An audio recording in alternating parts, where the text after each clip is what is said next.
Egypt came under British occupation in 1882, ostensibly to protect British financial interests and maintain control over the Suez Canal, a crucial maritime route linking the Mediterranean Sea to the Red Sea.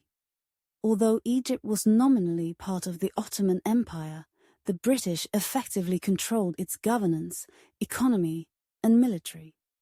By the early 20th century, Egyptian nationalism was on the rise. Intellectuals, students, and workers began advocating for independence and self-determination. The Wafd Party, founded in 1919 by Saad Zaghloul, became the leading political force pushing for Egyptian independence from British rule. The catalyst for widespread nationalist revolt came in 1919 when the British arrested and exiled Saad Zaghloul and other Wafd Party leaders for their demands for independence. This sparked a nationwide uprising known as the 1919 Revolution, characterized by mass protests, strikes, and civil disobedience. Egyptians from all walks of life, including Muslims and Christians, united in their demand for independence. In response to the unrest, the British government sent the Milner Commission to negotiate with Egyptian nationalists. These negotiations led to the unilateral declaration of Egyptian independence by the British on February 28, 1922. Egypt was declared a sovereign state, but British influence remained significant, especially in matters of defense, foreign policy, and the control of the Suez Canal. Following independence, Egypt was proclaimed a kingdom, with Sultan Fuad of War becoming King Fuad Damin. The 1923 constitution established a parliamentary system, but real political power was often contested between the monarchy, the Wafd Party, and the British. Despite formal independence, British military presence and political influence continued to be a source of tension. The Anglo-Egyptian Treaty of 1936 allowed British troops to remain in the Suez Canal zone, which was seen by many Egyptians as a symbol of ongoing colonial domination. During World War II, Egypt became a crucial base for Allied operations in the Middle East. The war further highlighted the strategic importance of the Suez Canal and deepened Egyptian resentment towards British occupation. Growing dissatisfaction with the monarchy and British influence culminated in the 1952 Egyptian Revolution. A group of nationalist military officers, known as the Free Officers, led by General Muhammad Naguib and Colonel Gamal Abdel Nasser, orchestrated a coup d'etat. King Farouk was forced to abdicate, and Egypt was declared a republic in 1953, with Naguib as the first president. On July 26, 1956, President Gamal Abdel Nasser announced the nationalization of the Suez Canal, previously controlled by the Suez Canal Company, which was largely owned by British and French interests. Nasser's move aimed to finance the construction of the Aswan High Dam and assert Egypt's sovereignty. Nasser's nationalization of the canal was met with outrage by Britain and France, who feared for their economic and strategic interests.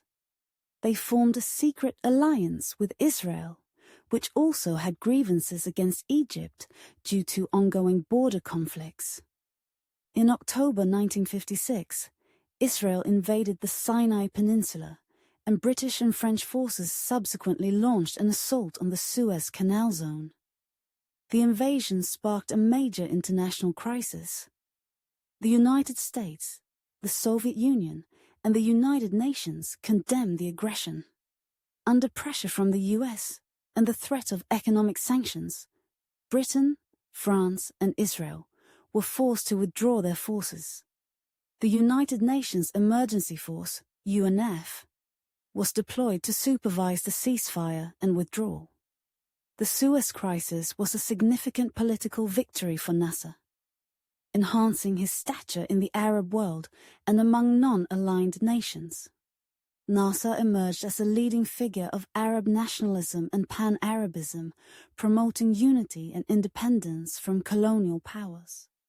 The crisis marked the decline of British and French influence in the Middle East and underscored the emergence of the United States and the Soviet Union as the dominant superpowers in global affairs. The Suez Crisis is often seen as signaling the end of Britain's role as a world power. The Suez Crisis highlighted the importance of the non-aligned movement, a group of states that sought to remain independent of the Cold War blocs led by the United States and the Soviet Union. Nasser's defiance against colonial powers resonated with many newly independent nations. The Suez Crisis solidified Nasser's position domestically and internationally, but it also set the stage for future conflicts in the Middle East. The nationalization of the canal was a bold assertion of Egyptian sovereignty, but regional tensions and international rivalries continued to shape the country's trajectory. Egypt continued to face internal and external challenges, including economic difficulties, political instability, and conflicts with Israel. Nevertheless, the Suez Crisis remains a pivotal moment in the history of Egyptian independence, symbolizing the end of colonial dominance and the assertion of national pride and self-determination. The Egyptian struggle for independence and the Suez Crisis are key chapters in the broader narrative of decolonization and the Cold War. They reflect the complex interplay of local, regional, and global forces in shaping the post-colonial world. The resilience and determination of the Egyptian people in their quest for freedom continue to inspire movements for justice and sovereignty worldwide.